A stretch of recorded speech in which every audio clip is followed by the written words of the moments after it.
అవును, మీరు గ్యాంగ్స్టర్ ఎందుకు అయ్యారు?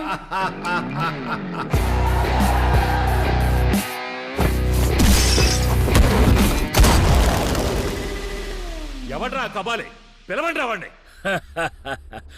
తెలుగు చిత్రాల్లో ఇక్కడ ఘాటు పెట్టుకుని మీసాలు మీద తిప్పుకొని లొంగి కట్టుకుని పాత విలను ఏ కబాలి అని పిలవగానే ఒంగుని వినయంగా ఎస్ బాస్ అని నిలబడతాడే ఆ కబాలి అనుకున్నారా?